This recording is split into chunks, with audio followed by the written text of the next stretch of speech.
Já chega mesmo. Já chega.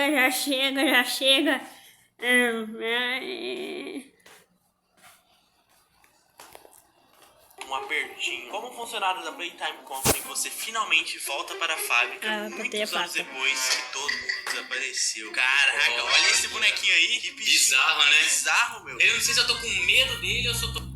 Pessoal, hoje eu quero falar pra vocês do AAA Clock, que é um aplicativo dentro do Nintendo Switch que vai te ajudar a fazer muita coisa e deixar o seu Nintendo Switch como se fosse um despertador pra você não perder mais os horários, pra você não perder mais compromissos e deixar o Switch com uma cara bem legal. Ele tem diversas opções de skins pra você mudar a cor, ele deixa também como se fosse até um abajur, né? Fica aquela tela ligada bem bonita e deixa com cores diferentes, dá pra você alterar. E também o mais legal é que ele tem um sistema de alarme, sei lá, dá tinha pra uns você 14 colocar pra você anos. não perder aquele compromisso. Tá, Tá lá, entendi. jogando Mario, jogando Zelda, Eu jogando aí o Metroid. E pra você não perder o horário, você pode deixar ele que ele vai te avisar. Amassado, eu achava que o... E também é mais legal que dá pra deixar o Rasminhos é de terror, mas não, era tão fofinho. E dá pra você deixar Ele apertar, Charlie. Que fofa! Fixado para vocês conhecerem o AAA Clock e baixarem no seu Nintendo Switch. Só aí na descrição do comentário fixado vocês vão lá e conhecer. É um negócio muito legal. Nintendo Switch eu não tenho, eu só tenho um celular que acaba a bateria mais rápido que o outro vídeo.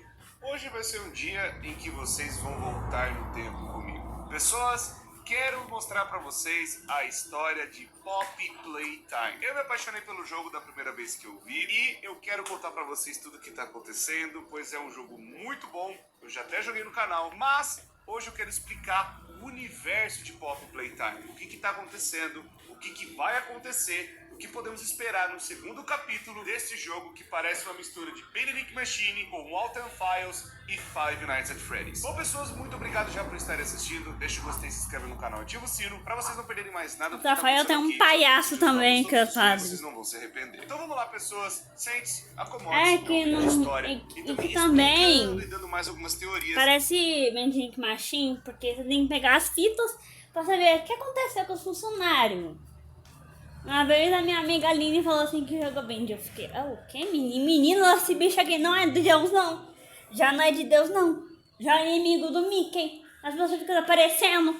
Copiou bem de... Do que tá rolando em Poppy Playtime. No começo nós não temos uma identidade, não sabemos quem estamos controlando, se esse personagem é importante ou algo do tipo, mas ele tem sangue pela parede, que os padres.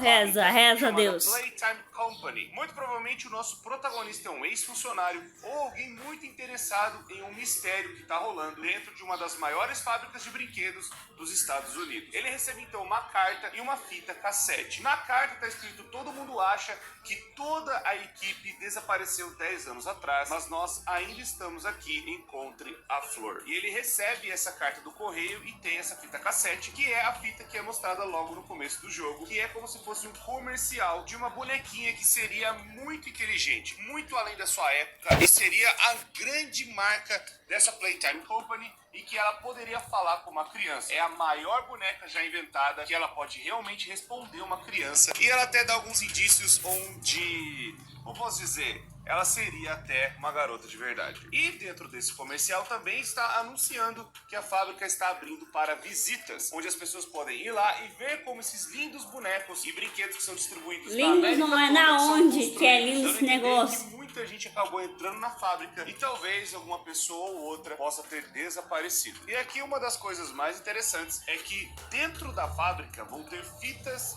VHS escondidas por aí. E são elas basicamente que vão contar a história e vão dar mais alguns detalhes desse universo muito louco. A primeira fita é de um funcionário chamado Leif Pierre. Ele é responsável pela parte de segurança da fábrica. É, mostra cenas reais, é muito legal. Gatilhos e vários sistemas de alarme em volta de tudo para impedir que as pessoas invadam ou que descubram algumas coisas lá dentro. É para impedir, né, que as pessoas vejam talvez segredos ou receitas, já que é uma fábrica muito grande e os brinquedos são vendidos no país todo. Vai que alguma pessoa tente entrar e roubar, né, alguma coisa, alguma engenharia ou alguma tecnologia que eles tenham lá dentro. Ou talvez que descubra outra coisa que tá rolando lá. Bom, então já é avisado que vão ter coisas que vão acontecer que a gente não sabe de onde tá vindo por conta desses gatilhos. Uma coisa que é interessante de se notar é que a fábrica ela tem um aspecto meio de abandonado, mas as coisas ainda estão funcionando. Talvez ela não esteja no seu auge, pois pode ser que tenha passado muito tempo desde quando essas fitas foram gravadas, e meio que a tecnologia de VHS veio na década de 70, 80, então talvez a gente esteja na década de 90, 2000, começo a chutar por aí, e então a gente recebe mais uma fitinha onde a gente vai ser ensinado a mexer no Grab Pack, basicamente o seu grande amigo para passar das coisas que estão rolando dentro dessa fábrica, onde você vai poder ligar as coisas por aí, passar energia em algumas coisas, mas é só explicando basicamente como que funciona. Praticamente um tutorial. Indo um pouco mais à frente, conhecemos então o grande